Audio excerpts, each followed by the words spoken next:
How y'all doing today? My name is B Rob. I'm your host for the Food for Thought podcast. This is episode 3. And I'm going to tell y'all about some epiphanies that have happened that I can remember in my life. And when I think epiphanies, I think they're like God moments or angel moments or moments that kind of wake you up in a sense of spiritual realm. I know that I want to say I was 8 years old. I have an uncle that's younger than me. And a little backstory about that is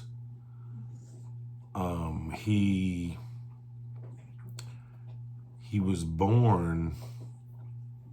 In fact, I think my mom and her mom were pregnant at the same time. And I was born in January, and I want to say he was born in March, maybe. But long story short, my grandmother died giving birth to him. My granddad ended up marrying the nurse. If my memory is correct, my granddad ended up marrying the nurse, and she ended up raising Henry as her own. I'm not gonna give any. I guess I just gave names, but my uncle's his name is Henry. But we'll just do first names. Anyway, she raised him, the nurse that was taking care of my grandmother. I guess I'm not really sure how that formed, but I just know that my granddad ended up marrying the nurse, and that's who raised my uncle, who is actually a couple months younger than me. My mother's the oldest, so it's not that weird because her mother wasn't that young either. So, but she died giving birth to him, and the nurse ended up marrying my granddad and taking care of him. But what I was wanting to tell you guys is, I guess I've always been kind of innocently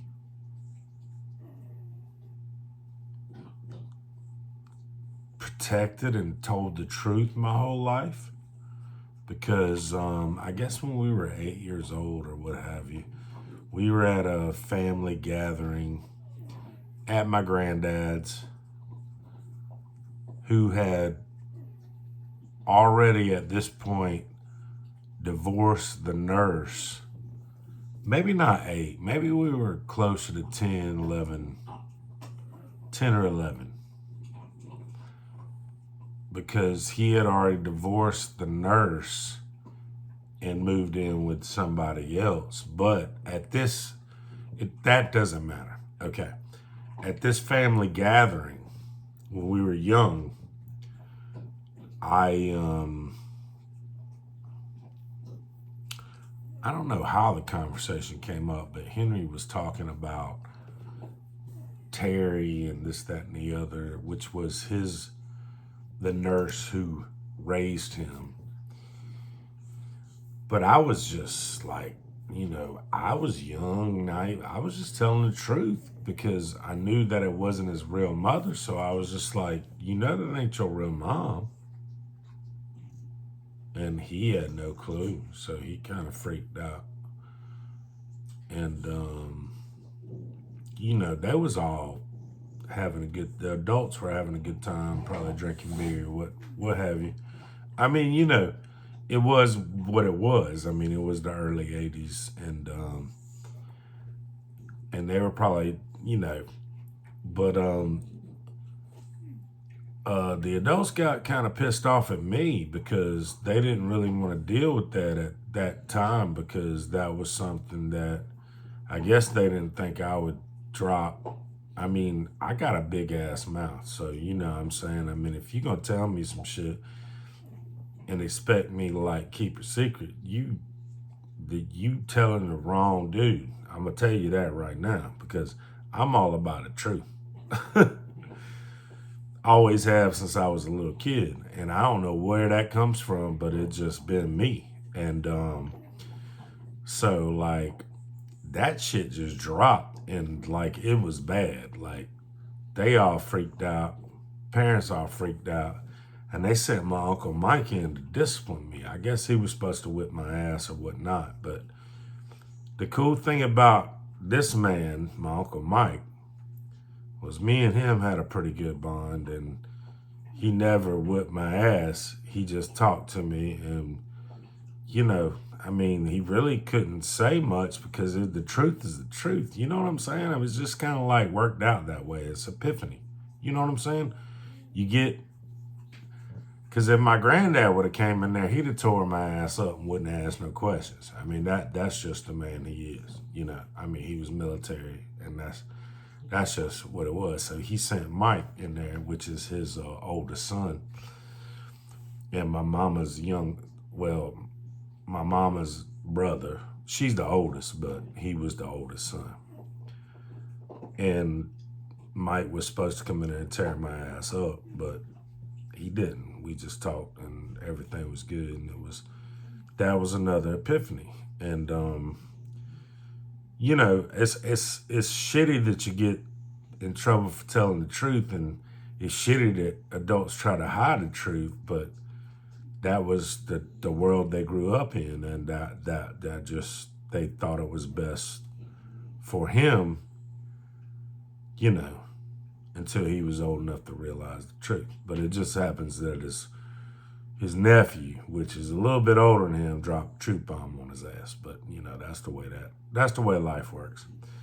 But next story I'm gonna jump to is about 1995, I think. Whenever the Dallas Cowboys won the last damn Super Bowl, which was, I'm old enough to say that's a damn for real long time ago. But in that,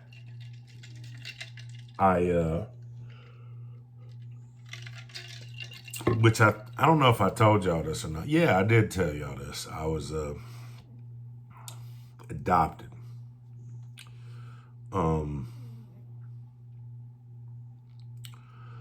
And I found my real biological father in Dallas, which is where he's from.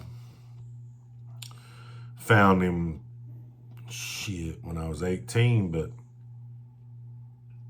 I think in 95 or 94, I can't remember the exact year, but it was the last year the Dallas Cowboys won the Super Bowl, if that tells you anything.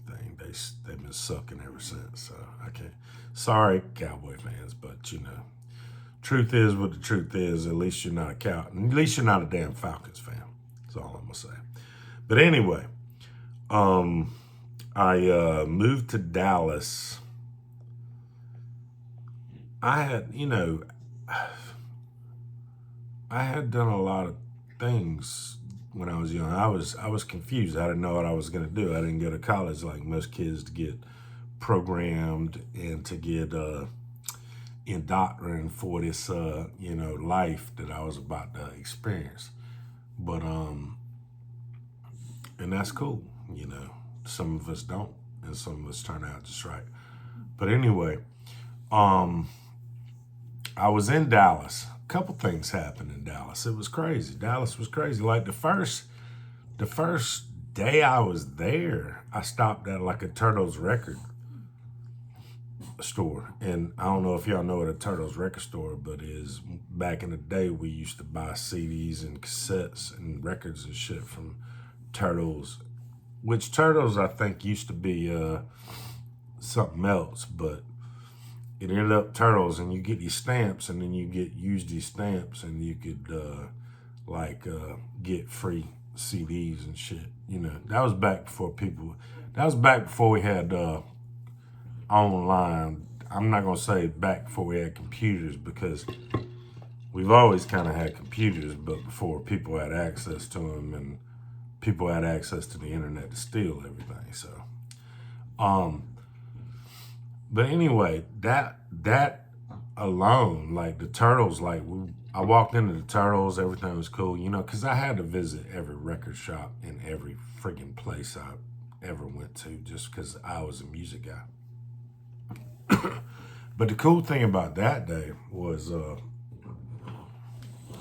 they always had the newspapers, the town newspapers or the city newspapers, like at the Turtle shop, like that, the liberal arts newspapers, which tell you where all the shows are and who's playing where and this, that, and the other, and what kind of, you know, dumb shit you can get into.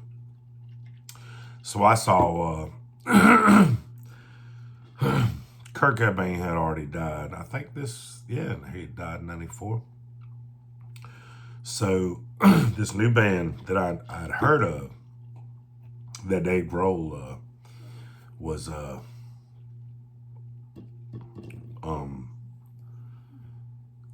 part of, or no, he started, like, there's a new band he started called the Foo Fighters. And it was, the first record was really good. It was really punk. It was really, you know, high energy. So I just knew who they were. And when I picked up the piece of paper, I was like, oh shit, Foo Fighters are going to be in Dallas tonight. They're like, yeah, down at Trees in Deep Ellum.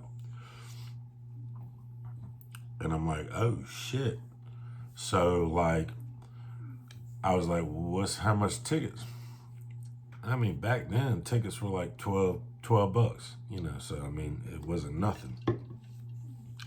So my biological father that I had, you know, been talking to since I was 18, but just recently decided to move to Dallas, not knowing that he lived in a halfway house until I got there. But you know, that's the epiphanies and the stories of B-Rob's life.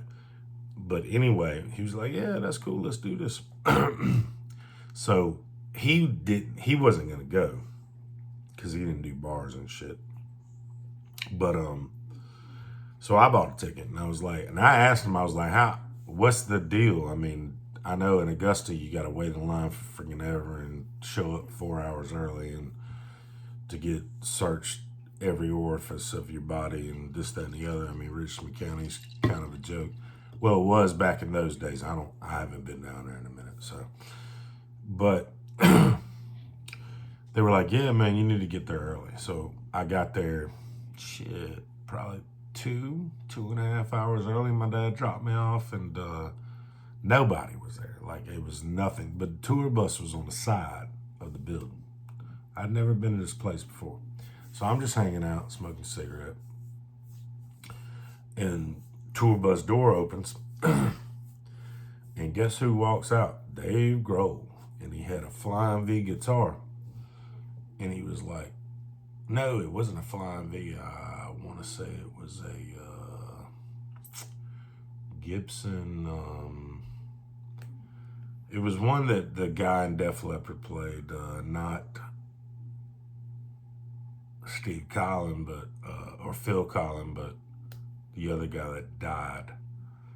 But anyway, he was like, look at this Def Leppard shit I just picked up today at the damn pawn shop downtown. And I'm just like, oh my God, it's Dave Grohl from Nirvana.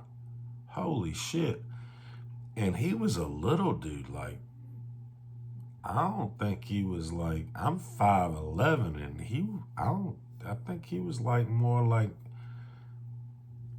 my buddy Bill and Dwayne size. They like 5'8", I think. I don't know, but 5'9", maybe. I don't know. He was a little dude. it was crazy, little skinny guy. And it was, and I just turned 21.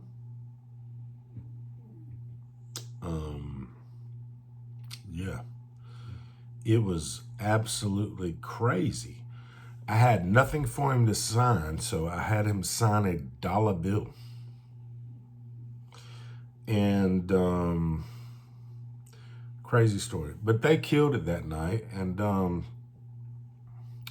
when I moved back home and had my dad ship all my shit, obviously he took the money, and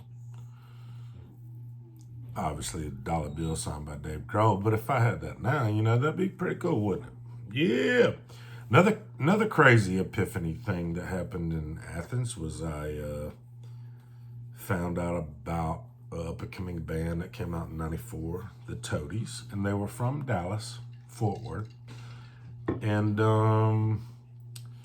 I ended up going to their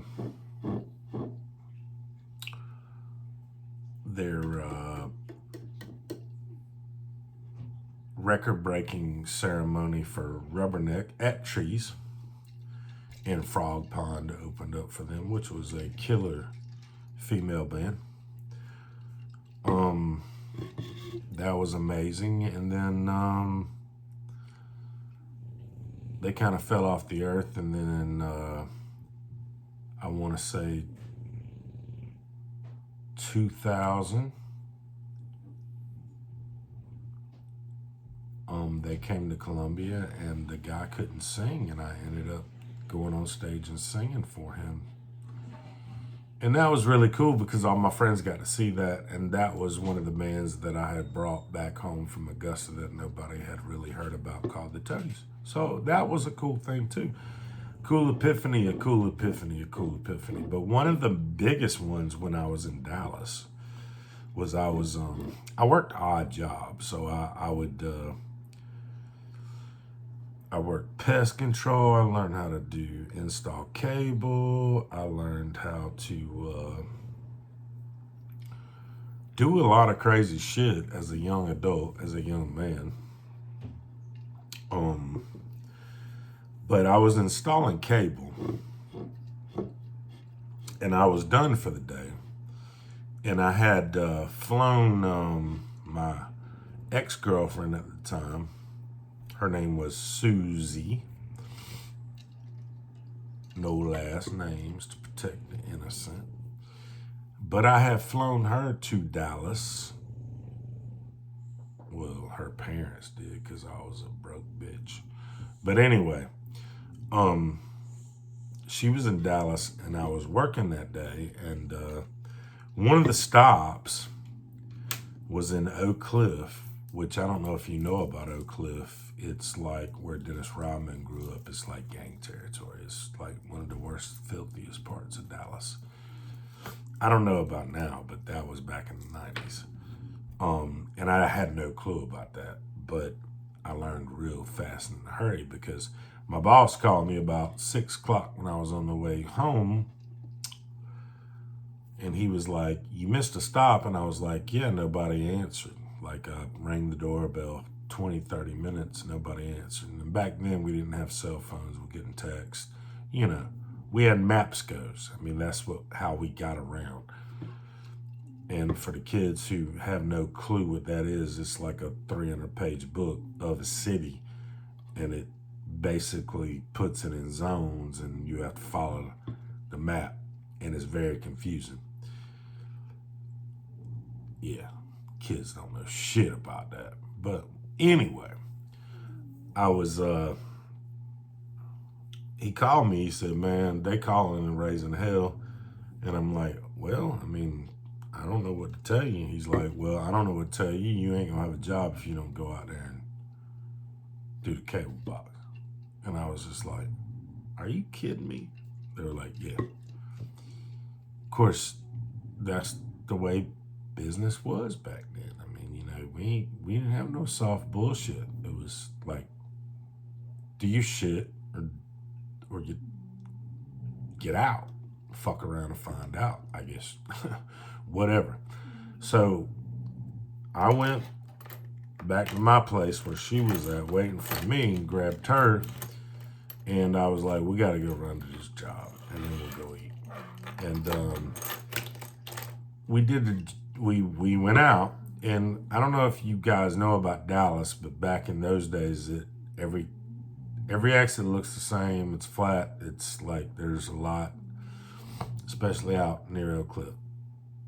So we got lost and pulled off to a gas station, and cop was there. And I asked the cop, I was like, man, I need to get here. I'm lost. It's dark. It's hard to read the maps go. And he was like, yeah, you ain't going there at this time of day. And I'm like, what are you talking about? He was like, yeah, it's a couple exits up, but you ain't going. I would recommend if you did not go there. I was like, what are you talking about? He was like, well, it's gang territory. And I'm like, well, I just need to put a cable box in an apartment. He's like, no. I was like, can I get a police escort to do it? I'm going to lose my damn job. He was like, no, we have an agreement that we do not enter at certain parts of the night and yada, yada, yada. And I was just like, oh, you got to understand, I'm a little Georgia ass boy, a little cracker from Augusta now. Just a little white boy who don't know shit. But I'm in Dallas. I'm motherfucking like 21 years old. And I still don't know shit. And I'm like, get in the car. And I'm like, she's like, what's going on? I'm like, yeah, we going to eat. She's like, what do you mean? I was like, yeah, I don't think we need this. I don't think I need this job no more. And she was like, what do you mean? I'm like, well, the cop just told me that if I drive up in that neighborhood at this time of hour and it's the wrong color car, they're going to shoot me and they're going to rape you, and he can't do shit about it because they got an agreement. And I was like, what? But that's the honest to God truth. I'm not making that shit up. I mean, that's the real deal. So we drive back in silence. I think I'm like, fuck it. We just gonna go back. We'll order a pizza. We drive back in silence. And when I get back to the room, I'm just like, man, my mind is blown. Like the whole thing, my mind is blown. I always keep my Bible next to my bed back in those days because that's what my mama taught me to do. And I try to read it as much as possible on good days and bad days. And I opened my Bible and it was right pointed at the Lord's Prayer. And then I thought to myself, I'm like, I don't even know this by heart, man. Where the hell am I going in life? Like, it was an epiphany. Like, it was a wake-up call. It was one of them. It was crazy. It's like, it is what it is. All right, now we're going to fast forward because I'm not going to keep y'all too long tonight because we got a lot of other stuff to talk about. It's a long life, you know what I'm saying? But you remember the hurricane that just hit us, Helene, right? In Augusta, Georgia. It was a crazy day. It was a Friday. Courtney went to work at Publix the day of. Nobody had power, but Publix was strong. And they was delivering groceries to everybody, and it was chaos. But she went to work. And this is only a month after her hysterectomy. Exactly, I think, to the damn day. But I had a gig that night in Lake Oconee, right? So she gets home I think she got off at 2. And we were going to go to my gig at Lake Coney. Well, I had already drove in town and tried to get gas in my 4Runner and couldn't. So by the time I got back, it said 14 miles on the 4Runner. So I waited for her to get home, and when I looked at hers, it was like 17 miles. 17 miles. Say it again, 17 miles on her Ford Escape. And I was like, well, let's just drive up that way, and maybe Thompson will have gas or whatnot. So we got to Thompson and stopped at Love's, and everybody was there crowding around. The store was closed and there was no power. Waffle House was cooking off gas next door, but I mean, there was 300 people in the parking lot. It was crazy. And when we pulled in that parking lot, it said 0 miles to empty in the Ford Escape, 2022 Ford Escape. So we sat there for like an hour, no phone service, so we couldn't call anybody. Just kind of pondering what are we gonna do? Like, are we stranded at this gas station with all these people? What are we gonna do? We walked over to the Waffle House to check that out. It was just too crowded. Hour gone by. This is probably 5 o'clock. I'm supposed to play around 6:37.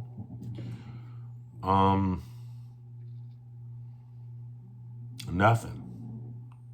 We're just sitting there like feeling helpless. And something in my heart or in the pit of my stomach just said, get on the highway. Drive towards where you're supposed to go. Because something said, I think you'd be better off stranded on the highway, because Georgia DOT was all up and down the highway that way that day. And they always have gas and whatnot. So we got back on the highway, and do you know that Ford, that 2022 Ford Escape, drove us another 30 miles? And I forgot what little town it was, but it was almost to, it was the Mollies, which I don't know if you guys are familiar with the Augusta to Atlanta strip on I-20, but it's about 30 miles past Thompson, about 15, 20 minutes from Lake Oconee. And they were the first, and we stopped at every gas station on the way, but this car still got us there. So we got into Molly's, and there was a huge line. The cops were there. And I was like, I'm about to run out of gas. So they pulled us right up. God bless them. Filled me right on up and got my ass to my show that Friday night. And like I said, the odometer read 17 miles. What's the 17th letter of the alphabet? I'm not going to say it out loud. You can do the math if you like, but I'm just saying that's an epiphany, and it's just like seeing 11:11 every time, every day. I just think you have demons or angels looking out for you. I think there's a fifth dimensional warfare going on, which is spiritual, which you cannot see. But if we got rid of all the poisons and everything, I think we could see. But that's another story from another day. So let me tell you about this latest epiphany.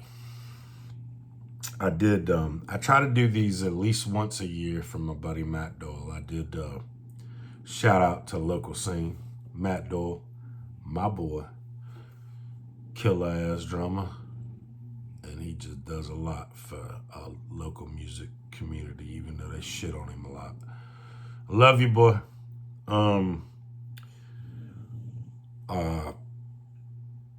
Played southbound for about 45 minutes. I did a 45-minute set, and then this killer ass band called Outside of Nashville or out past Nashville, I think it is. They're a great band. If check them out, John, his boys are, yeah, they're great. They sound great. Out past Nashville, I think it is. But I did a little opening set for them, and was doing a sound check. I guess this is about, we started at 8, so this must have been about 7 o'clock, 7:15.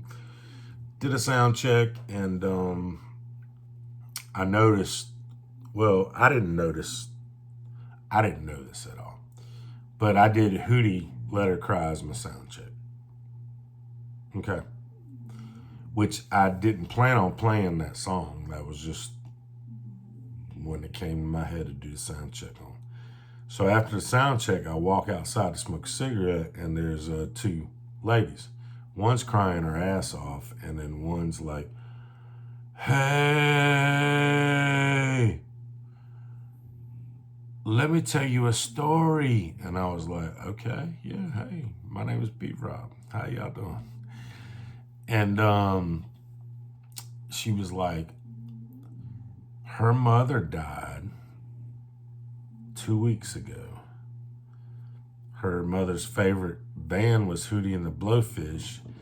And when I started warming up, she turned to me and said, "He's going to play Hootie and the Blowfish." And I started singing Let Her Cry. And she just like, it kind of blew both of their minds. And I don't know, I just believe that if you're truly in touch with the universe, the creator, the spirit, that you can touch people. And I think I've touched a lot of people in my life. And I'm not trying to be like big-headed or anything. A lot of people mistake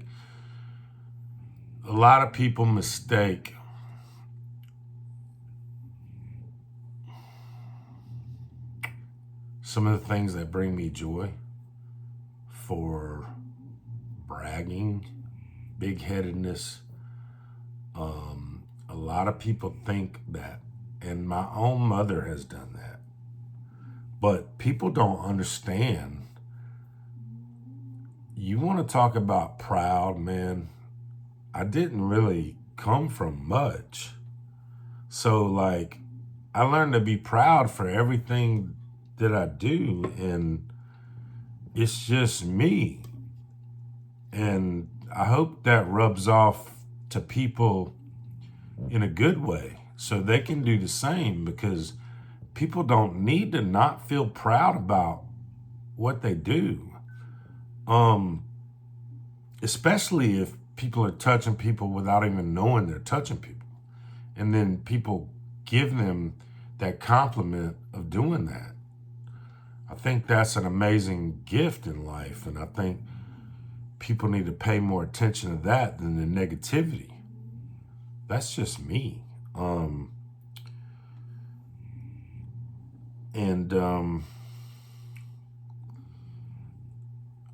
I just think that everybody needs to be more positive about themselves and be proud of the things they do and accomplish. And if you can touch somebody, especially a young person, man, in a good way, and I don't mean touch like pedophilia bullshit. I mean like literally, like, I remember at Parkway, I feel like those kids enjoyed the music when I was doing the music. And those same kids are adults now, and they like come see me play every once in a while. And that's what I'm talking about. Like, hopefully I touch their heart in a way that God would want me to. And that's what I'm talking about. And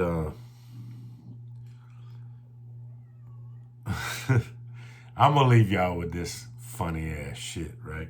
So, like in high school, I did this thing that nobody else thought of because I was like this little innovative little asshole. So, like, I smoked weed, yeah, and I tried to figure out a way to smoke weed in the house so we didn't have to do it outside. So, like, what I did was I would take like a toilet paper roll or a paper towel roll, and I would take some rubber bands, and I would take some damn bounce sheets, and I would rubber band like 5 or 6 of them some bitches on the end of it. So like when you exhale, you smoked, you exhale, and then you would blow out, and the whole smoke would smell like friggin' bounce. Wouldn't smell like weed. And that's some shit I thought up all by myself. For real. This was probably like 1989. Yeah. And if people want to take credit for that shit, I don't give a shit. My boys know. Everybody that I went to school with and smoked with know. So I love y'all, man. It's B-Rob. I just want to say God bless y'all, and I hope y'all have a happy Thanksgiving. I'll probably do another episode after Thanksgiving. I've got a gig tomorrow night. I'm at the back porch with my brother David Doan, and if you have not heard David Doan sing, you should come out. He is an amazing singer. He don't get enough credit. He's been singing and entertaining around this town for a long time. He does not get enough credit. He is amazing. I love that boy, and I hope you come see us. We're playing 7 to 9. It's in North Augusta. They have some killer fried chicken sliders that I will be partaking in. It's just simple. It's just a fried chicken slider on a Hawaiian bun with a pickle. I mean, like it make Chick-fil-A like look like McDonald's. Yeah. But anyway, shout out to the back porch, David Doan. See y'all tomorrow night. I love you guys. Y'all all have a happy Thanksgiving. And y'all stay safe out there. Food for thought.